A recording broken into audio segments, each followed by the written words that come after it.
Our job's not necessarily to tell people what it isn't, to tell people what is going to be next. We can predict like others can. Our job is to create a platform that allows people with great ideas to make those ideas real. And Las Vegas and Nevada both have developed a reputation for doing that. That we look for a way to say yes, we look for a way to remove an obstacle rather than put one in front of someone. And it allows Las Vegas to be Las Vegas. I mean, if you didn't do things that way, this place couldn't deal with it. They need certainty. When anybody, whether it's John Fisher putting $2 billion into a ballpark or the Seminole Tribe and Hard Rock putting billions of dollars into the Mirage, they need certainty that as they start spending money, there's going to be a return on investment on the other end of that. And as soon as we don't allow that to happen, it'll put a real brake on the vibrancy and the economy of this community and this state.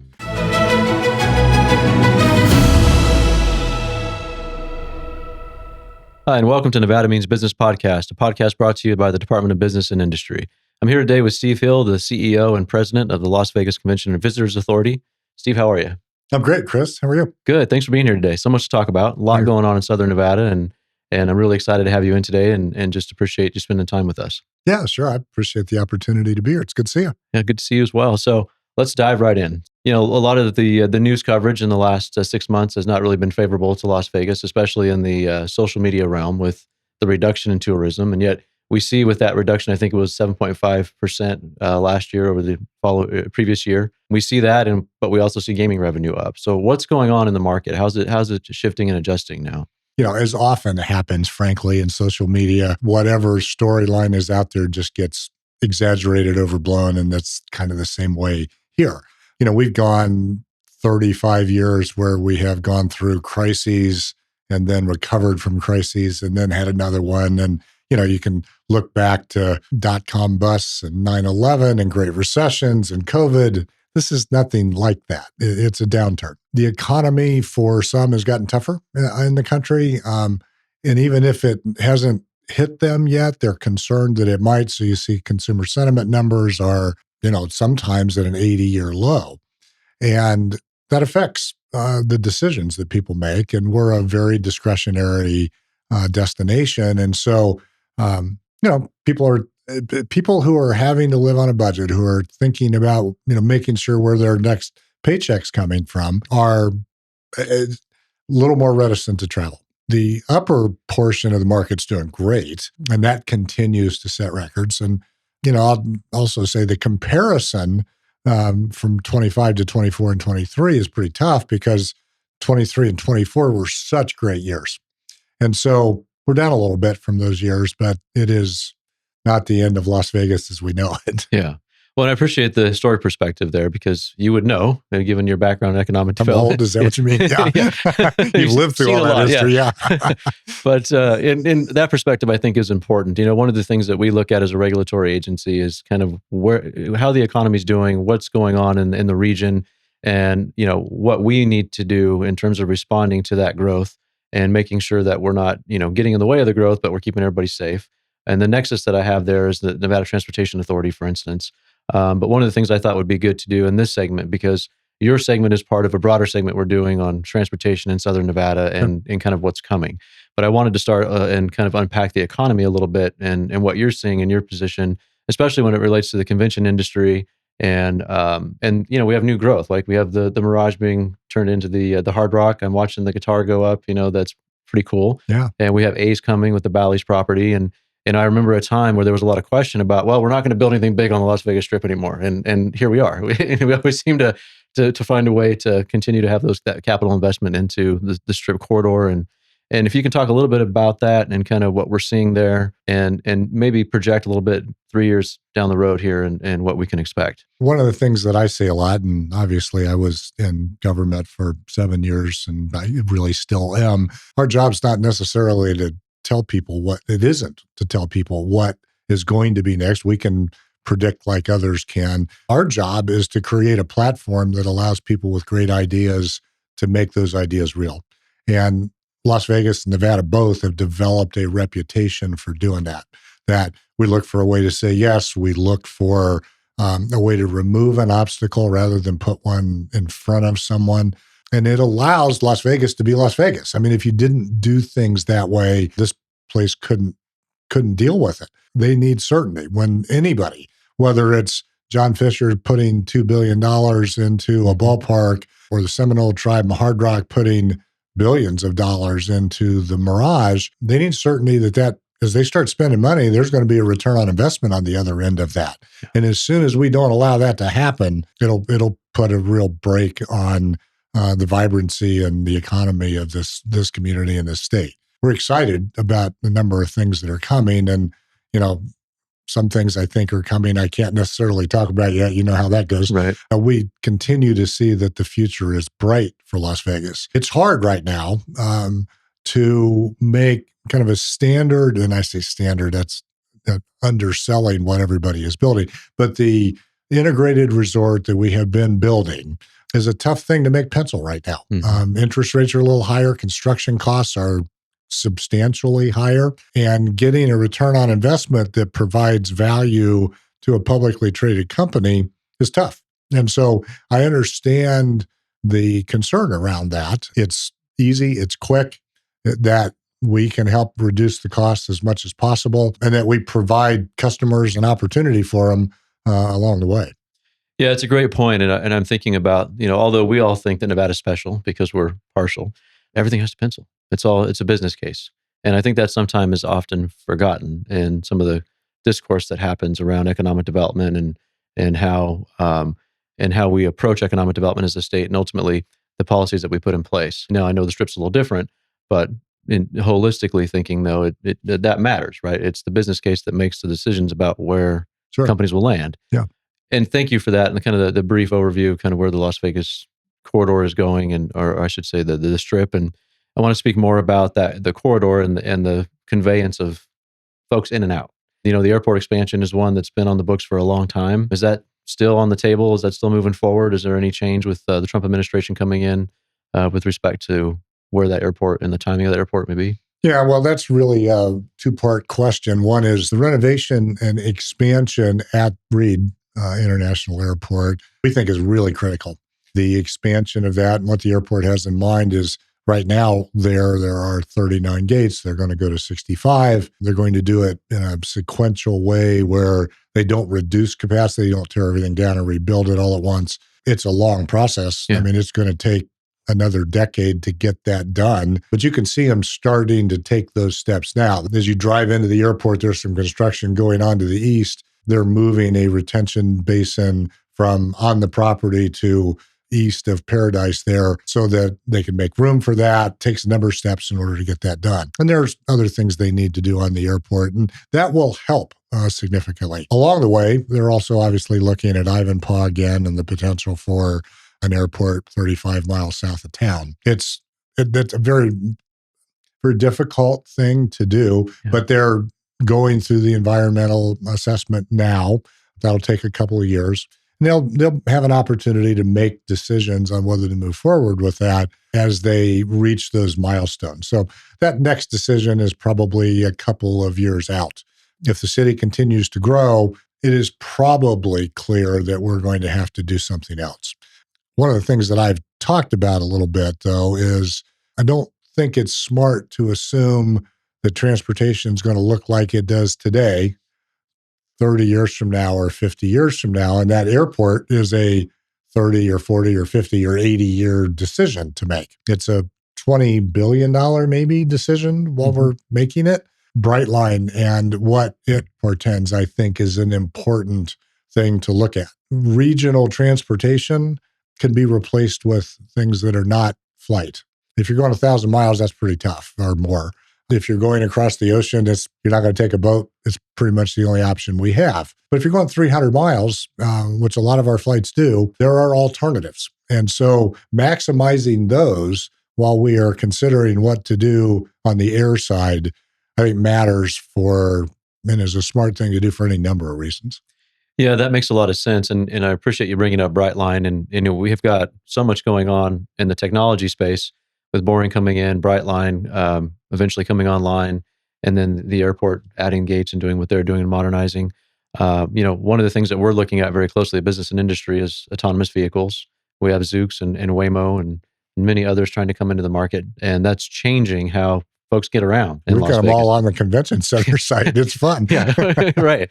And so, with that in mind, is as you've worked with, and I think too, the other part of this that I think is important for our audience to know is that I think you've fostered a really good relationship with the counterparts in California, in Southern California, looking at that I-15 corridor. If you can talk a little bit about that and getting people, talk a little about aviation and folks coming in, but what's essential is that back and forth from California, both on the supply chain side and then obviously our tourists. So Yeah, the I-15 corridor is critical for so many people, and it's not just people in California and Nevada, it's the country as well. I spoke to Senator Rosen's committee 3 or 4 years ago, a 12-person subcommittee on trade and travel and transportation, and there were 6 members of that 12-person committee that were touched by I-15.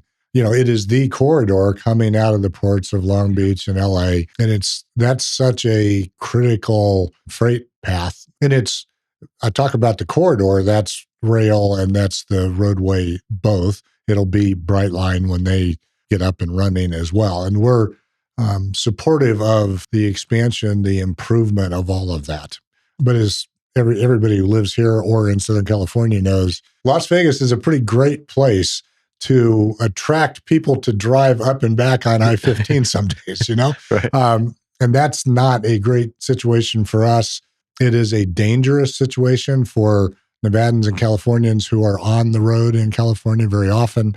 The fire chief in San Bernardino County is a part of that coalition and has been very supportive because he struggles to just provide first responders when there's an accident on that road. So all of that matters for a number of different reasons. We've stepped into this because there's really nobody else that is very well suited to do it in California from Nevada.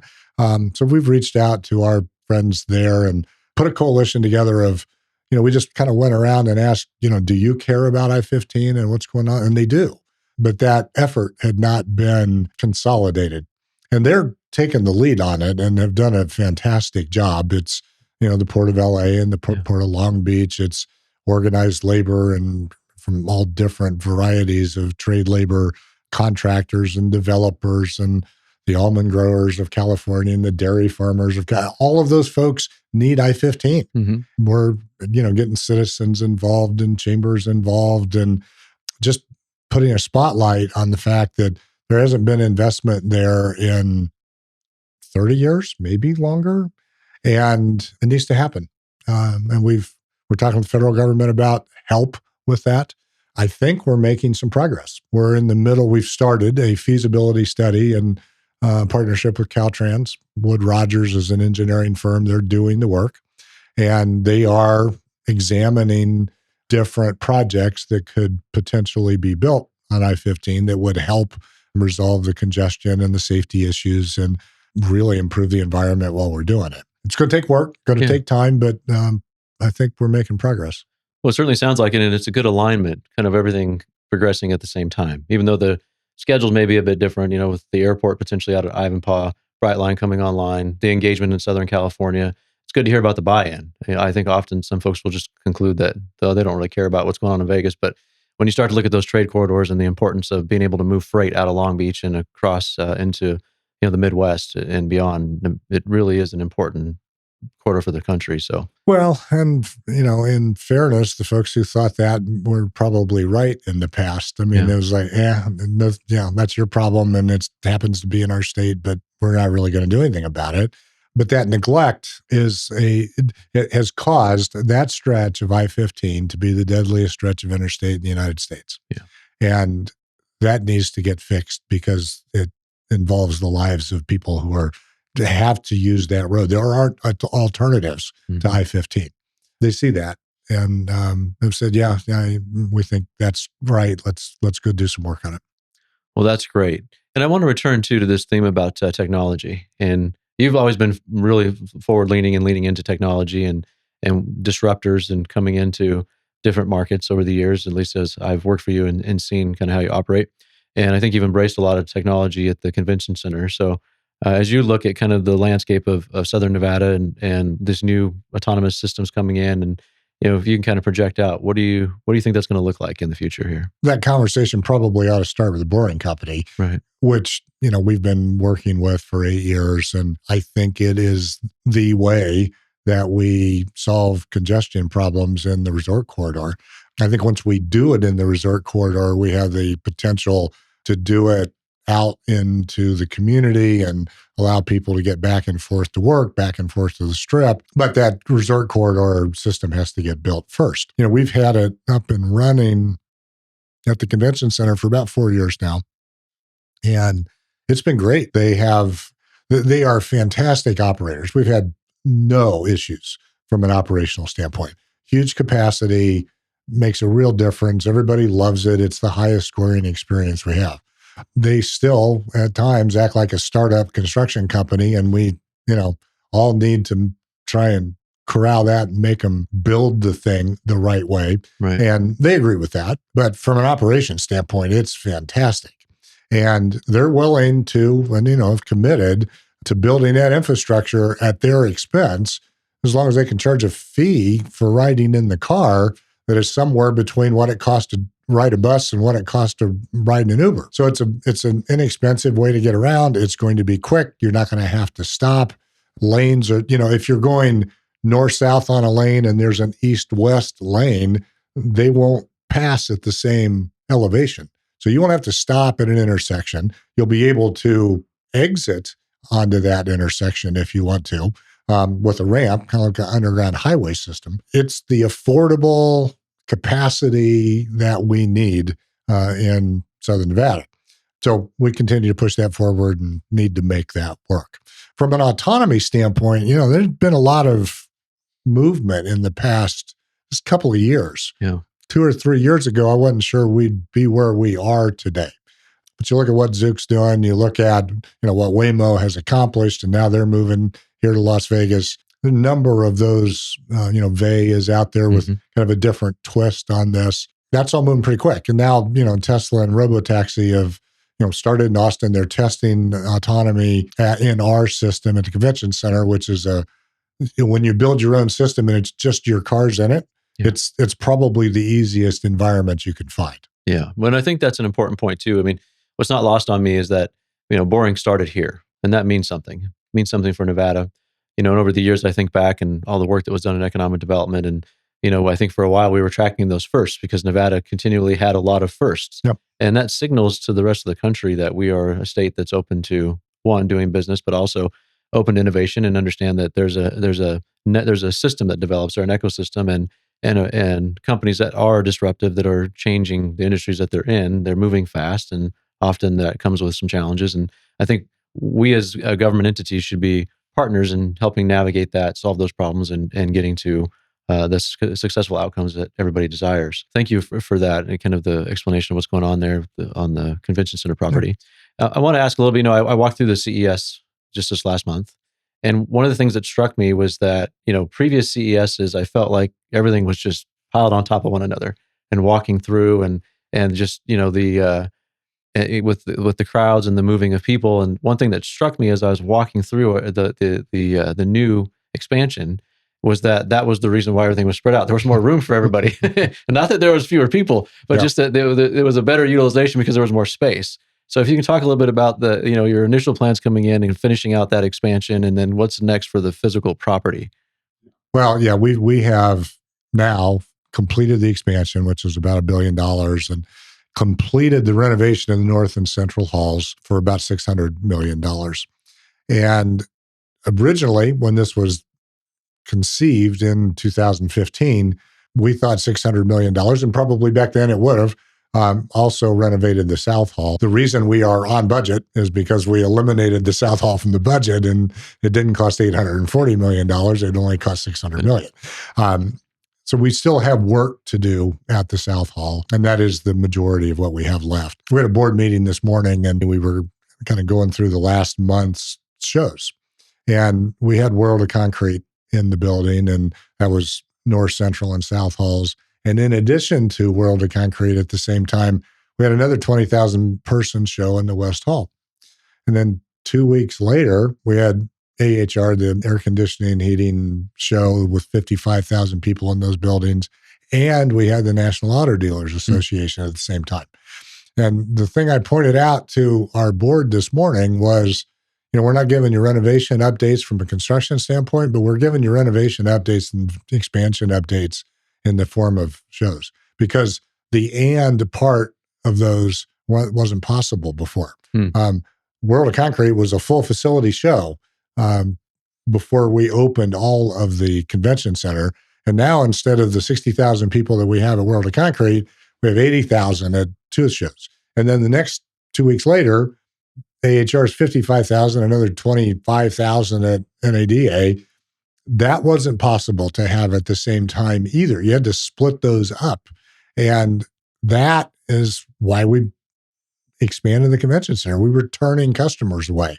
And so when we talk about going into 2026 with the best, trade show matrix for any year we've ever had, that's a part of why. I mean, the rest of the destination is added space too. But we're thrilled that the building is open and we're able to do that. Finishing South Hall is critical and important, and we want the entire facility to have the same look and feel for all of our attendees. The other thing that we need to do, we've got some back of house facilities that I'm afraid to tell you because I'm afraid you'll send somebody over to check on us. But they're pretty old, and maybe they were built to code back when they were built. I don't know. It doesn't really look like it. And so we need to fix the back of the house. I mean, we've got some folks in like 7.5 foot ceilings that look like that probably wasn't really intended to be an office when this building was originally built. So that frankly, we want to treat our employees, at least safely and well, obviously. And so those are the two real projects we have left. I was in at GoEd when we passed the legislation to expand and renovate the convention center. And one of the things at the time I told the convention center is, you're going to have to come up with $45 million a year out of your budget to contribute to this construction effort. And then I took the job there and had to live with that. And so we've been trying to figure out how to do that this entire time. We have. When we get to the end of those two projects, we'll also get to the end of the requirement that we do that. And, that's 2029, maybe fiscal 2030. And it will allow us some freedom to go do some things that we want to do on the marketing side and want to do on the event side that right now, because we're a little bit constrained on the capital side, we haven't been able to do. And it's, 3 or 4 years off, but we can start to see some light at the end of that spending tunnel. And it provides more opportunities for Las Vegas. So we're pretty excited about that. That is exciting. And what's fascinating to me is that, I listened to you talk about the convention industry and having all of those, or I should say the tempo of having the conferences there, having all those things going on at the same time. Similar to what we experienced with F1 weekend in the Las Vegas Strip, right? We have a number of events going on at the same time, everybody having a different experience based on what they're in town for, and still being able to deliver on that experience and making sure that we have that experience meets those expectations. I wonder if you can talk a little bit about on the workforce side, what you're experiencing and what you're seeing. Well, to start with, Vegas is a very unique place. This town knows how to do that and does it every time they're asked. I mean, it's not, you don't worry about it. Maybe I should more, Super Bowl comes, it's like, hey, let's have the best Super Bowl ever. And then we go have the best Super Bowl ever. And everyone's like, well, yeah, we knew we were going to do that. Got college football national championship coming. We're going to do that for that too. We've done it for Formula One.